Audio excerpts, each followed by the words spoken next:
Hola, yo soy Antonio Pérez y esto es Full Stack Podcast, tu podcast de programación y desarrollo.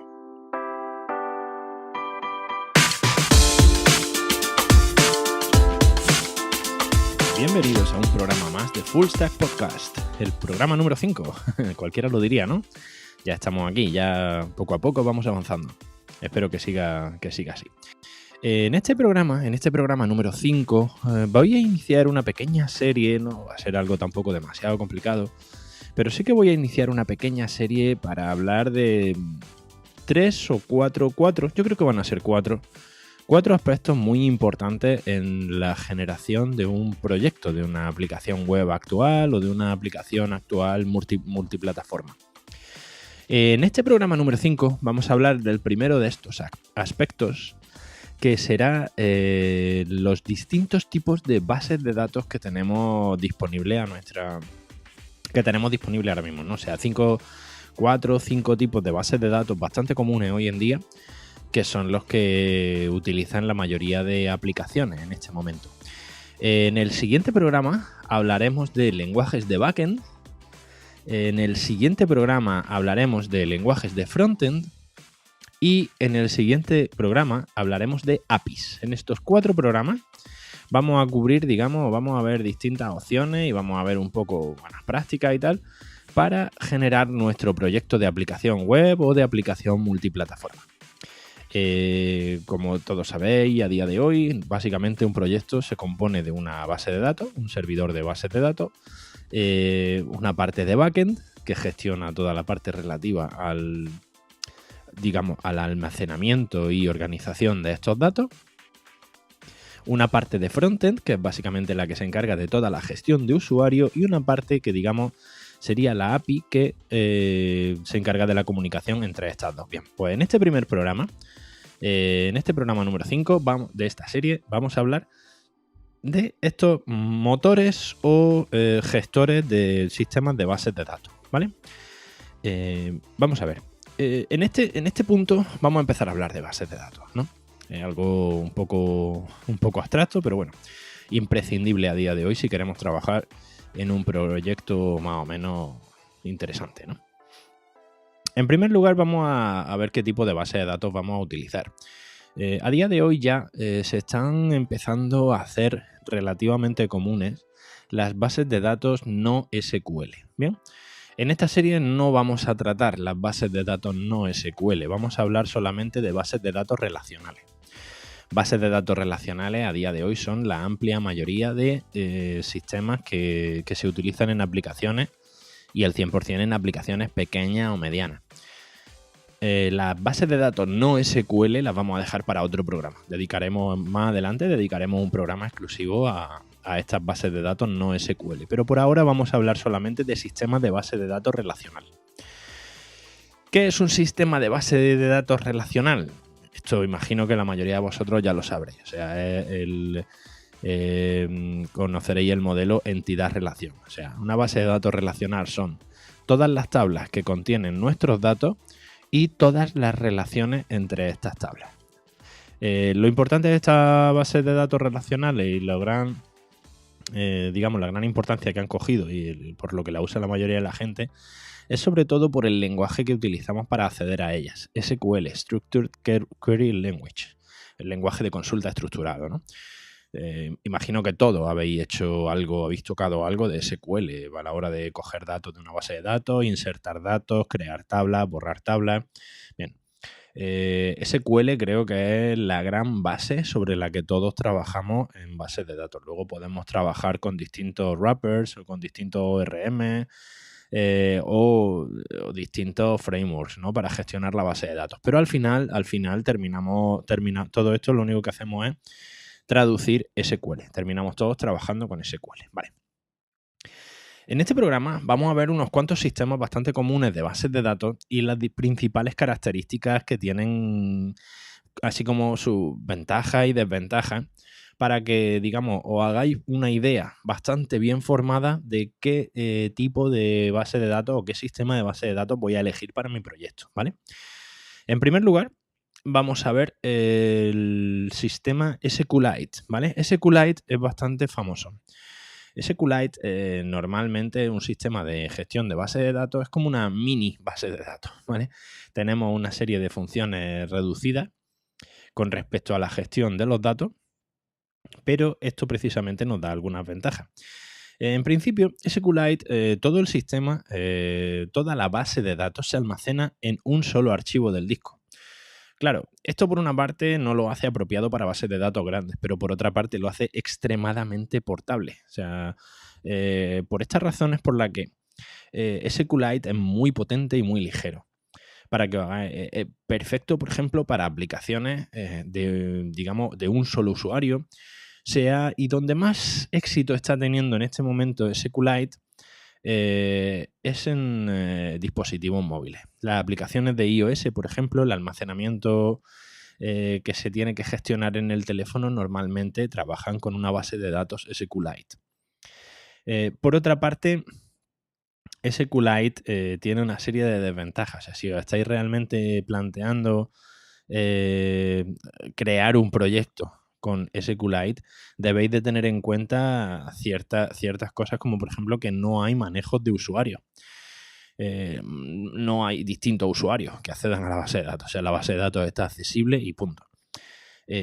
Claro, esto, ¿qué es lo que nos permite hacer? Vamos a ver, porque SQLite aparte tiene otra, es que el tipo de datos, el conjunto de tipos de datos que maneja es bastante reducido. Por ejemplo, no soporta tipo booleano, utiliza muy poco tipos numéricos. O sea, es un paquete muy reducido de los componentes de una base de datos. Visto esto, vamos a ver, ¿para qué se puede usar o para qué es útil SQLite?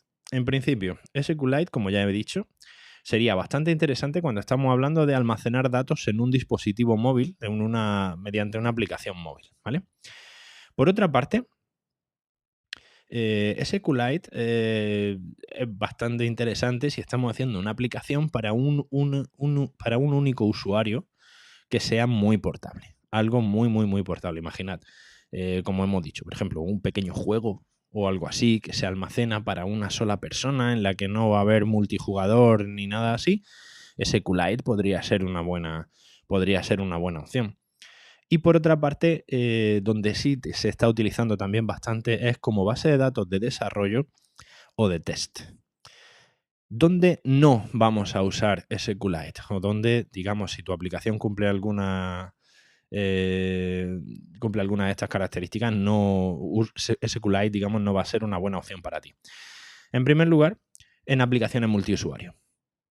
Si tú vas a tener una base de datos a la que accedan muchos usuarios, olvídate de SQLite porque realmente no te va a resultar útil, no va a funcionar. Otra parte, aplicaciones en las que se requiera un alto nivel de escrituras en la base de datos, ¿vale? SQLite, por la misma razón de ser un lenguaje muy, muy, muy portable y que se almacena en un solo archivo, si tienes un nivel de muchas escrituras en la base de datos, te va a dar problemas, ¿vale? Entonces, bueno, como resumen un poquito de SQLite, es un sistema que normalmente que deberíais conocer, pero tened en cuenta pues sus limitaciones, porque realmente es bastante, bastante limitado. Por otra parte, el siguiente sistema que vamos a ver es un sistema que vaya a utilizar, pero digamos un sistema que se utiliza sobre todo en entornos corporativos, ¿vale? Es el sistema más usado a nivel mundial, que son las bases de datos Oracle, como las conoceréis la mayoría de vosotros, sobre todo si vivís en España. Oracle, como ya he dicho, es el sistema que más se usa a nivel mundial. Es un sistema de gestión de base de datos, un sistema de base de datos que surgió a finales de los años 70 y es precisamente Oracle es un motor de base de datos muy completo. Lleva muchísimos años y es muy, muy propio del sistema. Es muy, muy propio de sistemas corporativos. Oracle es una empresa bastante, bastante grande. Vamos a ver, ventajas que tiene Oracle. Oracle es multiplataforma, es un sistema multiplataforma, funciona prácticamente en cualquier tipo de sistema.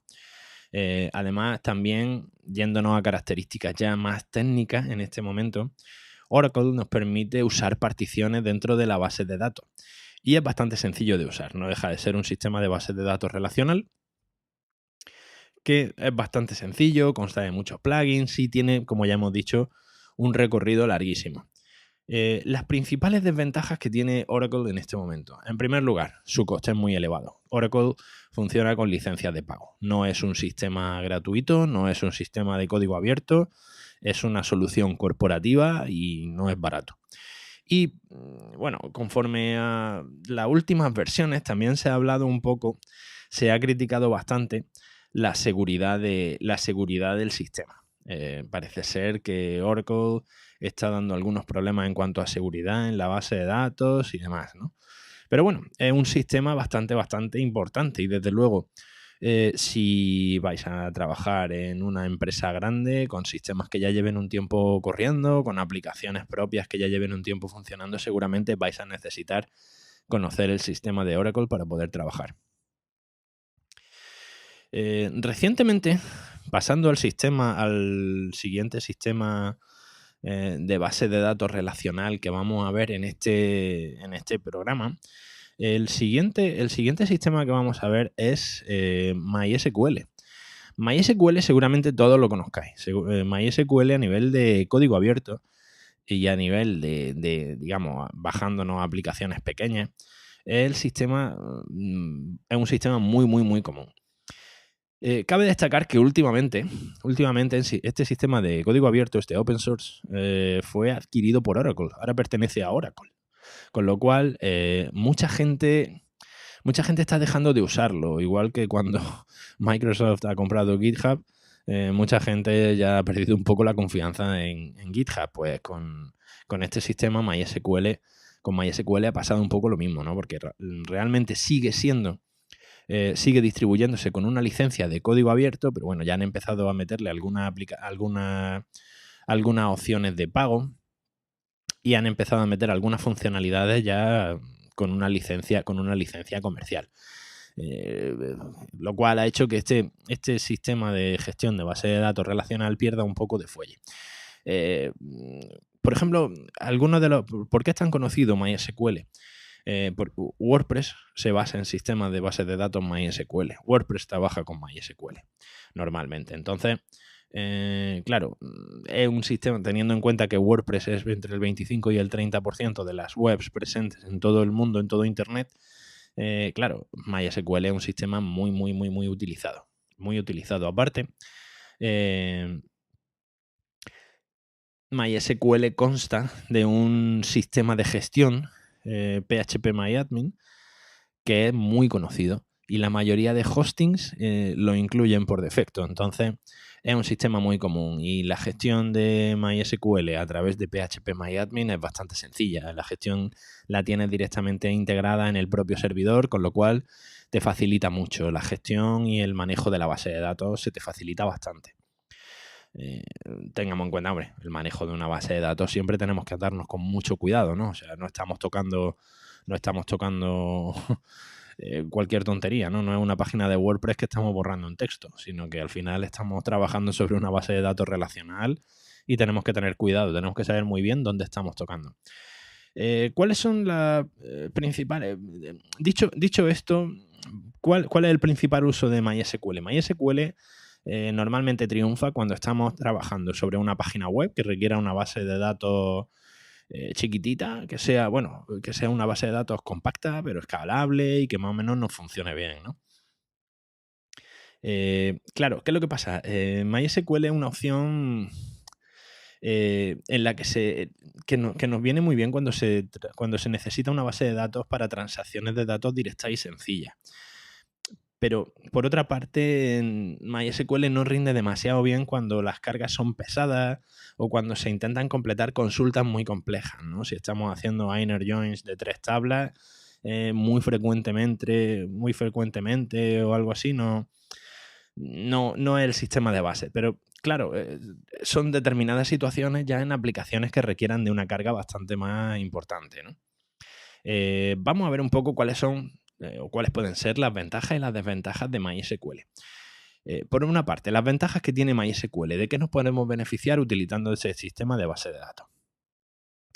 Es un sistema que es muy usado y que está muy bien soportado. O sea, la comunidad y la documentación que hay acerca de MySQL es enorme.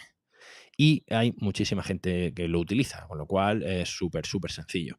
Y muy, muy fácil que encontrar información que puedas necesitar. Tú te metes, por ejemplo, empiezas a hacer búsquedas con problemas que te pueden surgir en Stack Overflow. Y Stack Overflow, esa meca del programador, y el que diga lo contrario miente. Tú te metes en Stack Overflow y encuentras prácticamente solución a cualquier problema que te haya podido surgir con una base de datos MySQL, ¿no? La comunidad que lo utiliza es enorme, es enorme. Y por último, otra de las grandes ventajas, como ya he comentado, de MySQL es su facilidad de gestión a través de PHP-MyAdmin. O sea, realmente es muy, muy popular. Su principal fuerza estriba en que es muy, muy popular y en que la mayoría de webs y la mayoría de aplicaciones que el 90% hacemos no suelen ser webs y aplicaciones de un altísimo rendimiento, para lo cual MySQL funciona perfectamente. Por otra parte, MySQL también tiene una serie de desventajas a día de hoy. En primer lugar, cuando manejamos volúmenes de datos muy altos, MySQL es algo ineficiente. Por otra parte, su set de características está bastante limitado. O sea, es un sistema bastante limitado. No cumple además completamente con el paradigma ACID, que es el paradigma este de atomicidad, consistencia, aislamiento y durabilidad. O sea, con lo cual no es un sistema que cumpla con el estándar de base de datos relacional puro. Por ejemplo, hay un par de sistemas de almacenamiento de MySQL que son InnoDB y NDB Cluster, que son los que sí que cumplen con este sistema ACID, ¿no? Que cumplen con las características ACID. Por otra parte, MySQL, uno de los principales problemas que se le achacan o que se le echan en cara es precisamente que en operaciones de escritura bloquea las tablas, lo cual ralentiza mucho la escritura en disco, y no solo la escritura, sino la lectura, ¿vale? Normalmente esta es una de las cosas por las que no cumple con este estándar ACID, ¿vale? Cuando tú, digamos, voy a explicar un poco esto porque esto sí es una cosa que deberías conocer, ¿vale? Cuando tú haces una operación de escritura en una base de datos, puedes tener un problema que es por lo que te gestionan, ¿no? Es por lo que surge esto. Imagina que tienes 3 usuarios que están escribiendo a la vez, y a la vez estamos hablando de en el mismo rango de milisegundos dentro de la misma tabla de la base de datos. Bien, hay muchas formas de sortear esto, ¿vale? Este es el típico problema de los semáforos, el típico problema de los filósofos, ¿vale? Normalmente, ¿qué pasa? ¿Qué es lo que hace MySQL? ¿Cuál es la solución de MySQL? MySQL, cuando nosotros insertamos o escribimos datos dentro de una tabla, automáticamente esa tabla está bloqueada mientras se produce el commit de la tabla. El commit es una vez que ya se han afianzado los datos dentro de la tabla. Bien, ¿qué ocurre si durante ese tiempo que nosotros estamos haciendo esta operación de escritura necesitamos sacar datos de esa misma tabla? Pues bien, en MySQL esto se bloquea. En MySQL esto no podemos hacerlo mientras se está digamos, realizando esta operación de escritura. Con lo cual, cada operación de lectura espera a que finalice la escritura de un dato para poder tomar el dato que estamos pidiendo. Esto supone un problema. Porque realmente operaciones de lectura tenemos muchísimas, y muchas de ellas de forma simultánea. Estos son ya problemas de concurrencia, ¿no? Dentro de la propia base de datos. Bien. Este es un problema que se soluciona, por ejemplo, en el siguiente sistema que vamos a ver de bases de datos. Esto es principalmente lo que hace que MySQL no sea tan eficiente, con lo cual, y precisamente por esto es por lo que decimos que en operaciones, en bases de datos con una alta necesidad una alta necesidad de capacidad de lectura y escritura, quizá MySQL no sea el principal problema. Obviamente, vamos a relativizar esto un poco. Si tú estás utilizando una aplicación pequeñita, normal, con un tráfico normal, en la mayoría de aplicaciones este problema no va a ser apreciable, pero En aplicaciones grandes con muchos usuarios accediendo a la vez a los datos, sí que puede ser un problema importante y que haga que el rendimiento de la aplicación no sea tan bueno. Bien. Esto es un poco MySQL. O sea, en resumen, como ya hemos dicho, para aplicaciones normales tirando a pequeñitas puede funcionar perfectamente. Pero si realmente necesitamos que la eficiencia de la base de datos sea muy alta y la complejidad de las operaciones que vamos a utilizar, digamos, a realizar sobre la base de datos va a ser muy importante, quizá MySQL no sea la mejor opción. En ese caso deberías plantearte otro tipo de base de datos. Debes plantearte otro tipo de base de datos como la que vamos a ver a continuación, como Postgres, ¿vale? Postgres SQL. Esta debo deciros que es mi favorita, ¿vale? Postgres es un sistema de código abierto que realmente, totalmente de código abierto, ¿eh? Y realmente la calidad que tiene este tipo de base de datos ya es una calidad muy alta. Realmente sí está. Postgres es mi recomendación para vosotros si vais a utilizar un sistema de base de datos en una aplicación ya bastante más seria. Si vais a utilizar una aplicación que requiera uso multiusuario real y acceso a los datos de forma consistente y de forma sólida, utilizad Postgres, ¿vale? Postgres SQL es vuestra mejor opción. En general, el rendimiento, cuando vamos a utilizar consultas complejas, Postgres mejora muchísimo el rendimiento de la aplicación. Y vamos a repasar un poquito en este tipo de bases de datos Postgres cuáles son las principales ventajas y los principales inconvenientes también, como ya hemos hecho en estos otros tipos de bases de datos, ¿vale? En primer lugar, la primera ventaja de Postgres es de código abierto y no necesitamos una licencia de Postgres para poder utilizarlo. Ojo, no estamos diciendo que el uso de Postgres sea gratuito, porque, por ejemplo, cuando nosotros nos vamos, igual que con MySQL, tú puedes utilizar MySQL y Postgres y no necesitas comprar una licencia del sistema, pero sí que tienes que pagar el servidor de la base de datos, por ejemplo.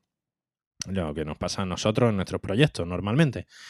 Trabajamos con Amazon Web Services y Amazon Web Services, lógicamente, nos cobra el servidor de base de datos. No nos cobra la licencia de Postgres, porque Postgres es de código abierto y es gratuito, pero el servidor de base de datos obviamente tienes que pagarlo.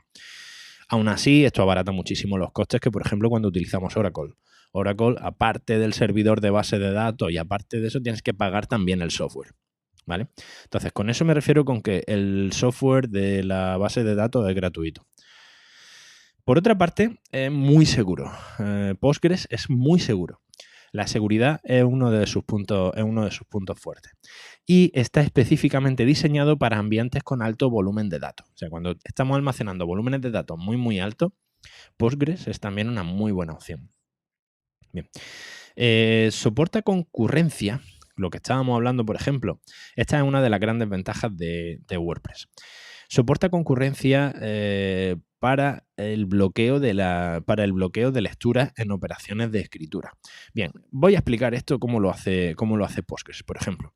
Postgres incorpora un sistema que se llama Multiversion Concurrency Control, MVCC, sistema de control multiversión, ¿vale? De control de concurrencia multiversión. ¿Qué es lo que hace en este caso? Recordáis que para MySQL hemos explicado que cuando se produce una operación de escritura en la base de datos, bloquea las lecturas, ¿vale? Bien, Postgres no bloquea las lecturas. Cuando se produce una operación de escritura sobre una base de datos Postgres, con un motor Postgres, ¿qué es lo que hace? Postgres, para las operaciones de lectura, muestra la última versión de la que se ha hecho un commit para lectura. Con lo cual, se pueden estar ejecutando una operación de escritura y múltiples operaciones de lectura de forma concurrente. Esto mejora muchísimo la eficiencia de la base de datos. La mejora muchísimo y además esto precisamente hace que Postgres cumpla totalmente con el estándar ACID, el estándar que hemos dicho de atomicidad, consistencia, aislamiento y durabilidad de una base de datos relacional, ¿vale? es bastante interesante. Por otra parte, una de las cosas que a mí más me llamó la atención y que me hizo decantarme por Postgres también para proyectos ya serios. En primer lugar, tiene una cantidad enorme de tipos de datos soportados. Por haceros un ejemplo, por ejemplo, Postgres, no como MySQL y como SQLite, ya sí que incorpora, por ejemplo, el tipo booleano, es un tipo nativo. Aquí sí es un tipo true-false. No es una aproximación como lo que te está haciendo MySQL o SQLite, que al final lo que están utilizando es un 0 y un 1, están utilizando un tipo numérico para representar un valor booleano. No utilizar este valor booleano, por ejemplo, a mí en bases de datos de desarrollo, debo decir que me ha dado problemas, me ha causado problemas en bases de datos de desarrollo. Por ello, yo hace ya tiempo que dejé de utilizar bases de datos SQLite, por ejemplo, en bases de datos de desarrollo. Porque al final siempre intento que mi entorno de desarrollo, yo normalmente siempre intento que sea lo más parecido posible al entorno de producción. Lógicamente con características y capacidades distintas, pero sí intento que sea lo más parecido posible. O sea, en este caso, utilizo siempre el mismo sistema de base de datos. Bien, el tipo booleano. El primer tipo interesante, para que os hagáis una idea. Tiene tipos como... Otra cosa que incorpora Postgres es el array de forma nativa. O sea, es un tipo. Los arrays, podemos utilizar campos de la base de datos que son arrays o arreglos, como creo que decís en Centroamérica y en Sudamérica. Estos arrays, nosotros podemos definir un campo array directamente.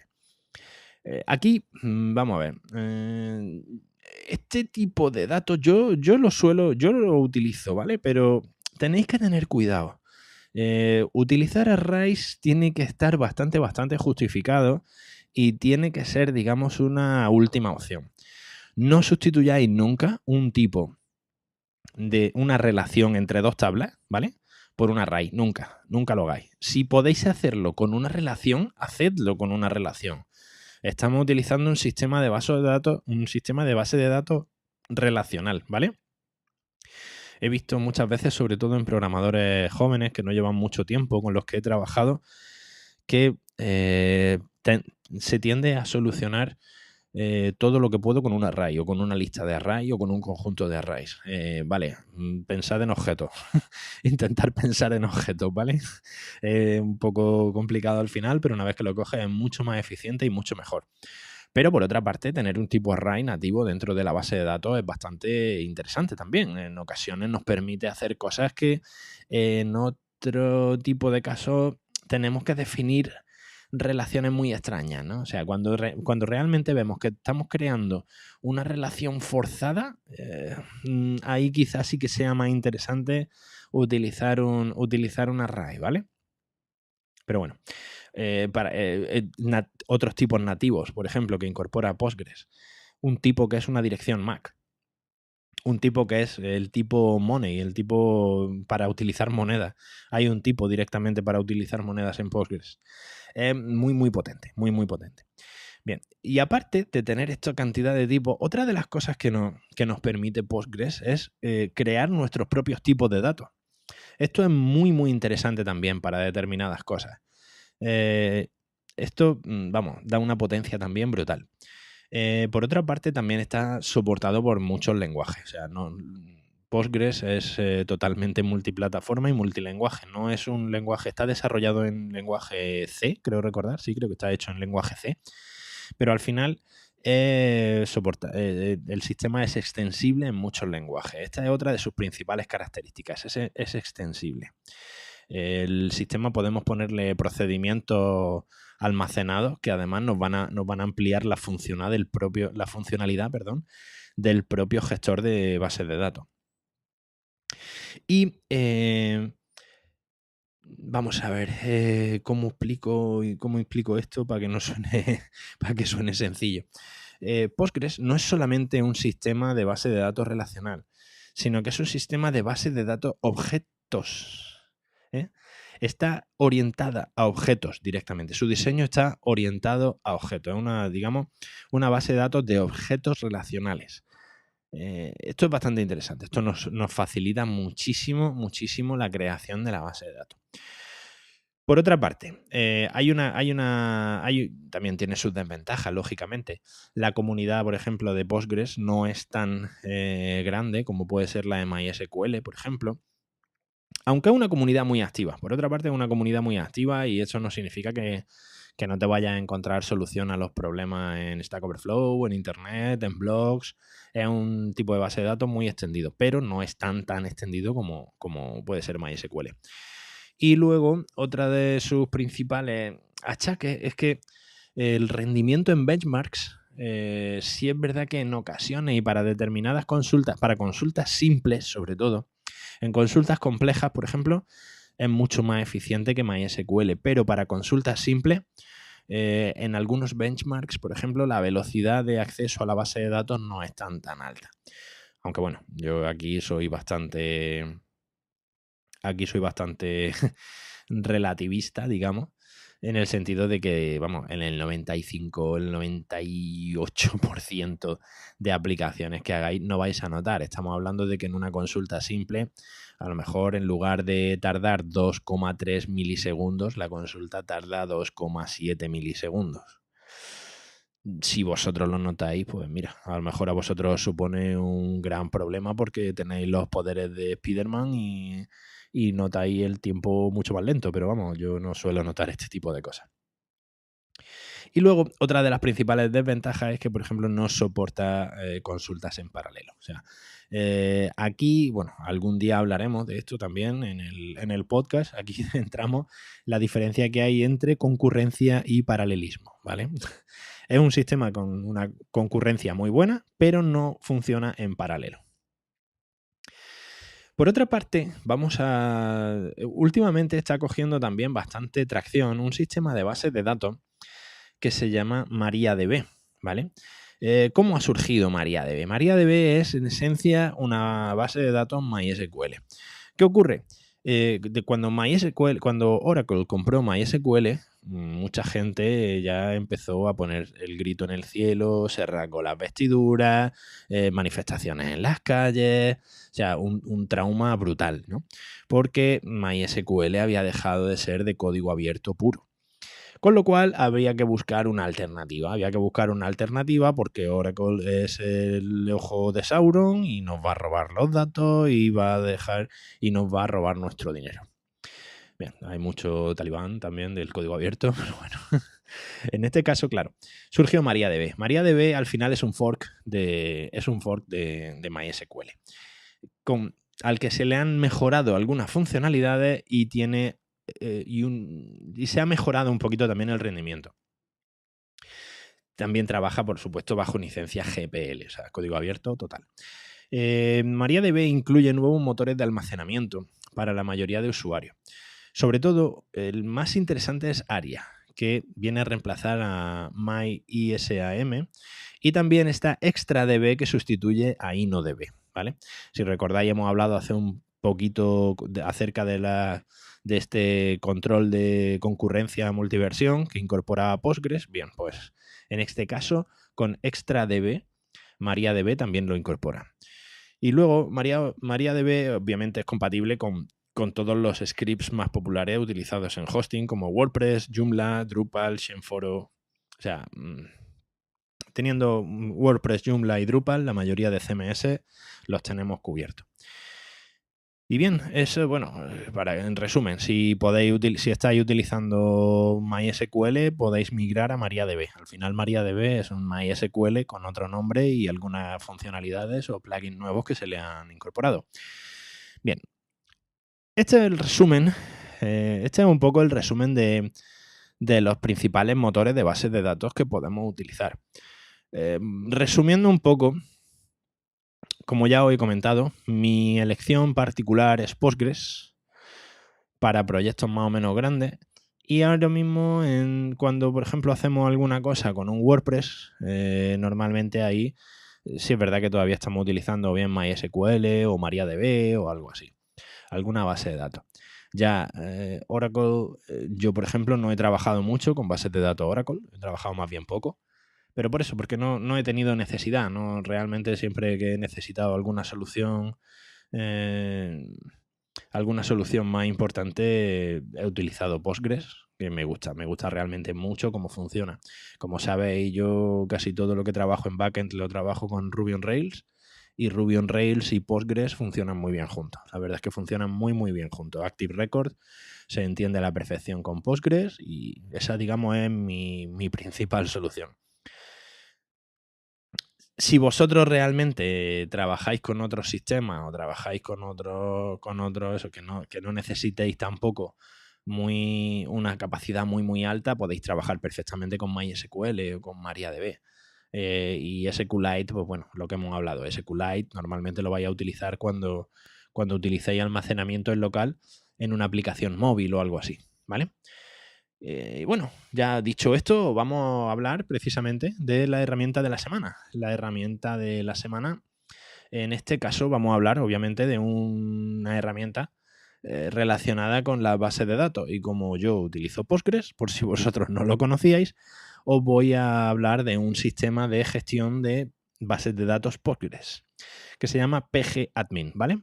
pgadmin un sistema, un software que precisamente nos permite administrar bases de datos Postgres, ¿vale?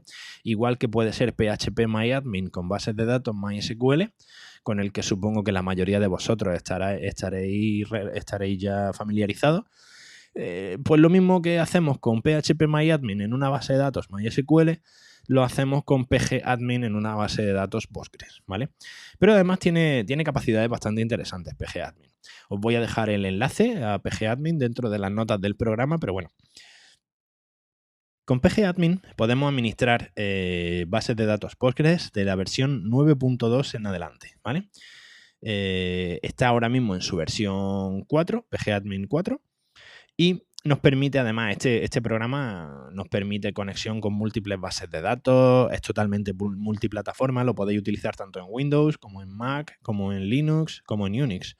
Nos permite además crear, ver y editar todos los objetos dentro de una base de datos Postgres. En fin, un sistema de gestión de bases de datos bastante completo, en el que, bueno, si os decidís a probar una base de datos Postgres, os va a facilitar bastante la vida en determinadas circunstancias, ¿vale? O sea, es bastante interesante. Y bueno, veo que se me está alargando un poquito el programa de hoy. Ya cada vez se me va haciendo un poquito más largo. Agradeceros si habéis llegado hasta este punto. Espero que os haya resultado útil, que no haya dado demasiado tostón con los distintos sistemas de bases de datos. Agradeceros que hayáis escuchado este programa. En el próximo programa, dentro de muy, muy, muy poquito, como ya os he comentado, vamos a hablar de lenguajes de backend. Y, como no, deciros que estaré encantado de recibir vuestro feedback. Por favor, os imploro que me enviéis algo de feedback, que me escribáis en el blog. No penséis, o sea, tanto si tenéis otros sistemas de bases de datos favoritos, como si algo de lo que he dicho no estáis de acuerdo con ello, o cualquier cosa. O sea, me encantará recibirlo a través de comentarios en el blog, en antonioperez.pro, o bien a través de mi Twitter, que es @apcano1978, o bien podéis mandarme un correo también a mi dirección de email, que es apcano1978@gmail.com. Nada, lo dicho, muchísimas gracias. Y por cierto, si me dejáis una reseña en iTunes de 5 estrellas, o me dejáis un me gusta en iVoox o algo así, os estaré muy, muy, muy agradecido. Bien, muchísimas gracias por vuestra atención, espero que os haya resultado útil y nos vemos la próxima semana. Hasta luego.